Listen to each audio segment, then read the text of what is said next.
Bonjour les amis, eh bien donc une nouvelle vidéo, une vidéo qui d'ailleurs a été tournée juste avant que la précédente sorte. Je vous explique pourquoi. Dans la précédente vidéo, j'avais parlé de God of War 2 et de Horizon Zero Dawn 2. Donc si vous ne l'avez pas vu, n'hésitez pas à aller la voir. Et j'ai émis l'hypothèse que finalement ils allaient bientôt sortir ces jeux. Je vais expliquer pourquoi aussi dans cette vidéo. Mais donc ils ne bénéficieraient pas on va dire, de toutes les améliorations de la PS5 parce qu'ils allaient également sortir sur la PS4. Et j'ai eu un doute. Et oui, est-ce qu'ils vont vraiment sortir sur la PS4 selon la nouvelle politique de Sony et les paroles de son PDG? Eh bien, je vais en parler dans cette vidéo. Sinon, je vais parler également de Baldur's Gate 3. Et oui, le RPG qui va bientôt sortir, qui renaît de ses cendres, puisque j'avais beaucoup joué au 1 et au 2 et j'avais adoré. Et donc je vais parler de ce jeu-là. Et je vais parler aussi du GeForce Now, donc Nvidia, qui est, on va dire, le cloud de Nvidia. J'ai essayé, enfin j'ai commencé à essayer et je vais vous en parler dans cette vidéo. À tout de suite.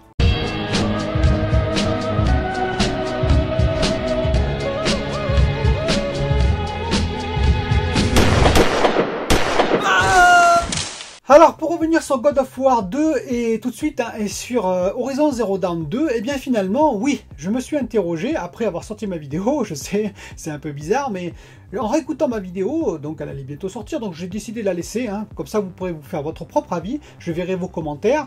Et bien je me suis dit mais est-ce que Sony va finalement, est-ce que les studios qui sont affiliés à Sony, donc à PlayStation, vont finalement sortir ces jeux sur PS4 ? Est-ce qu'ils ne vont pas directement attaquer sur la PS5 et faire que ces jeux sur la PS5? Ce serait intéressant pour Sony et PlayStation car, comme je l'ai dit, ce serait un bel étendard. En plus, ça pourrait exploiter un peu plus en profondeur, on va dire, les spécificités de la PS5.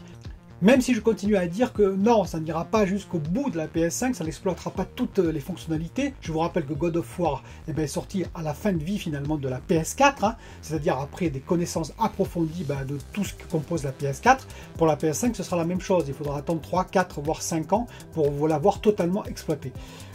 Donc Sony, il faut qu'ils choisissent, c'est-à-dire soit ils sortent très vite les jeux, et donc ils n'exploiteront pas totalement la PS5, soit ils attendent quelques années, c'est-à-dire un développement plus long, et là, ça risque effectivement d'être un peu, on va dire, plus en profondeur, mais ils vont perdre, on va dire, l'intérêt de sortir God of War 2 et Horizon Zero Dawn 2 tout de suite, parce que vous voyez bien l'intérêt, et l'intérêt c'est que vous ne pouvez pas sortir une console sans des jeux puissants dessus, sans, on va dire, des fers de lance.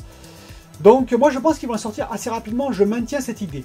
Par contre, peut-être qu'ils n'ont été développés que sur PS5 et pas sur PS4. Alors d'un côté, je dirais que c'est un avantage pour Sony et la PS5, parce qu'effectivement, pour ceux qui achètent la PS5, c'est quand même intéressant d'avoir des jeux qui exploitent au maximum, on va dire, les possibilités de la machine. D'un autre côté, ça me gêne un petit peu, je vais vous dire, sans rentrer dans du drama, mais disons que, voilà, si vous avez acheté une PS4 et que vous n'avez pas tout à fait les sous pour acheter une PS5 tout de suite, que vous avez commencé cette licence, donc God of War et Horizon Zero Dawn, et que maintenant vous n'avez pas le droit aux suites parce qu'ils sont développés uniquement sur PS5, vous voyez, c'est un petit peu gênant quelque part, c'est un petit peu embêtant. Il ne faudrait pas oublier tous les possesseurs de PS4, c'est-à-dire que tous les possesseurs de PS4 ne vont pas s'acheter tout de suite une PS5 ou une Xbox Series X, ils ont le droit de changer aussi. Je veux dire, vous avez acheté une machine, c'est pas pour... Alors, je sais que Sony aimerait bien nous faire changer tous de machine, mais quand même, ils doivent respecter un peu les anciens possesseurs de machines, au moins pendant quelques temps, et surtout avec des suites. C'est-à-dire que, comme j'avais dit dans ma précédente vidéo, sur des nouveaux jeux, ça ne me gêne pas. Si vous développez un tout nouveau titre sur la PS5, pas de problème. Là, c'est des suites de jeux qu'on a beaucoup aimés sur PS4, et finalement, on nous dit, tu veux jouer à la suite, tu veux connaître la suite des aventures, dans God of War par exemple, eh bien, tu dois acheter la PS5 avec. Voilà. Donc, dites-moi ce que vous en pensez en dessous. Est-ce que vous croyez qu'effectivement, ils font ça pour vendre la PS5? Est-ce que vous pensez que c'est légitime ou pas? Le deuxième sujet, c'est Baldur's Gate 3. Et oui, et moi, vous savez, j'adore le RPG, j'y joue depuis des lustres, on va dire. J'ai adoré Baldur's Gate, c'est Baldur's Gate 2, qui était fait par BioWare. BioWare qui a été racheté après par Electronic Arts en 2007, si je me souviens bien. Donc c'était en 1998 et 2000 que sortit Baldur et Baldur's Gate 2, qui sont des RPG qui sont basés sur Donjons & Dragons, sur Advanced Dungeons & Dragons 2 d'ailleurs, en point de vue règle, pour ceux qui connaissent le jeu de table. Et c'était un jeu qui se jouait alors dans les combats en temps réel, mais on pouvait faire pause avec la barre d'espace pour prendre son temps, puis après continuer en temps réel. Baldur's Gate 3 sera un peu différent.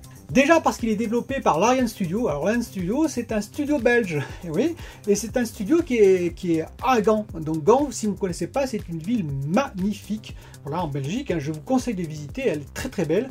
Et donc, je ne savais pas, mais Larian Studio, c'est là-bas.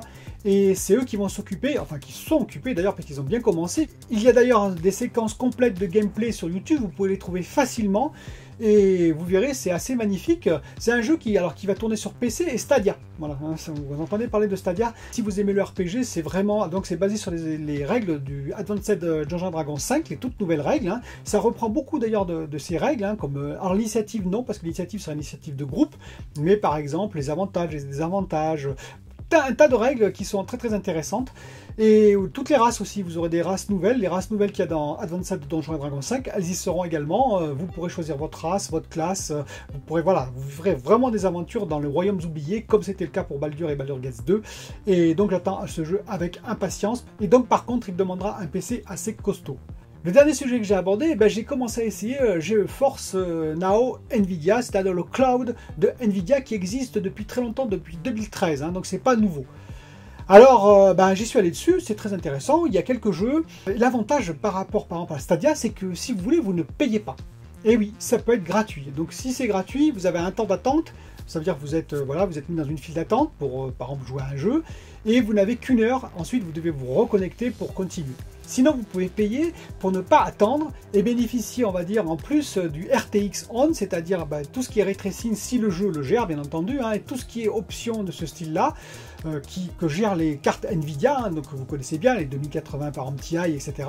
Et vous avez aussi, bien entendu, un temps illimité pour jouer.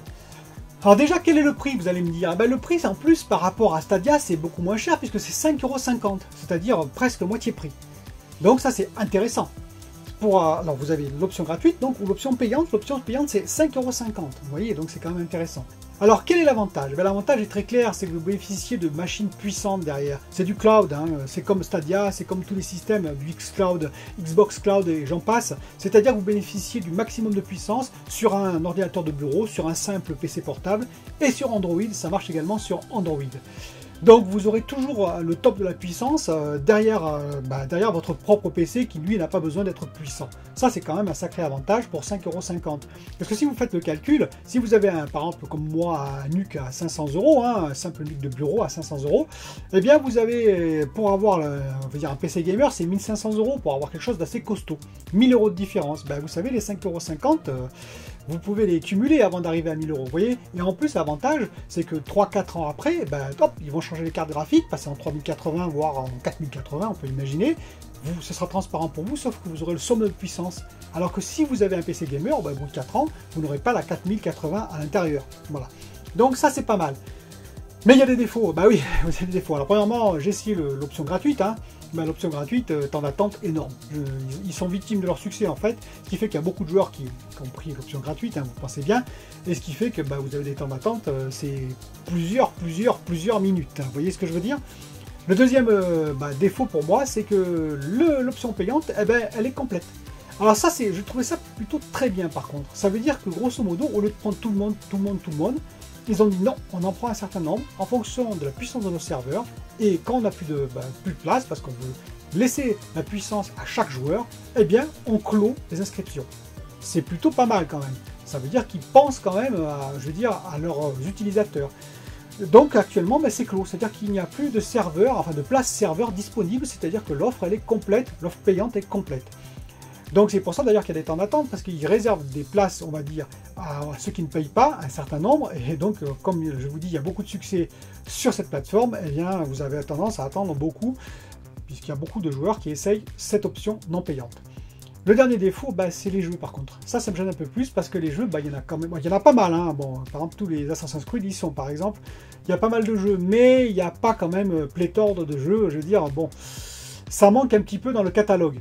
Exemple, les Baldur's Gate, je les ai pas vus les anciens, alors vous allez me dire c'est les anciens, hein, donc c'est assez vieux, hein. Mais le nouveau, est-ce qu'il sera? Non, puisqu'il va être sur Stadia. Vous voyez, donc certains jeux, comme tous les jeux qui vont sortir, les nouveautés qui vont sortir, j'ai l'impression qu'un certain nombre ne seront pas disponibles sur cette plateforme, ce qui est quand même assez gênant. Donc je vous invite quand même à essayer, hein. Après tout ça ne coûte rien d'essayer, c'est gratuit, hein. Donc le GeForce Now, vous faites GeForce Now Nvidia, vous trouverez, vous vous inscrivez et vous pouvez essayer gratuitement. Ça coûte rien, je vous dis, entre guillemets, donc ça c'est pas mal, et ça permet d'upgrader en fait son PC, donc voilà. Cette vidéo est finie, dites-moi ce que vous pensez en particulier de God of War 2 et de Horizon Zero Dawn 2, et j'attends vos commentaires, et je vous dis à bientôt, bye bye.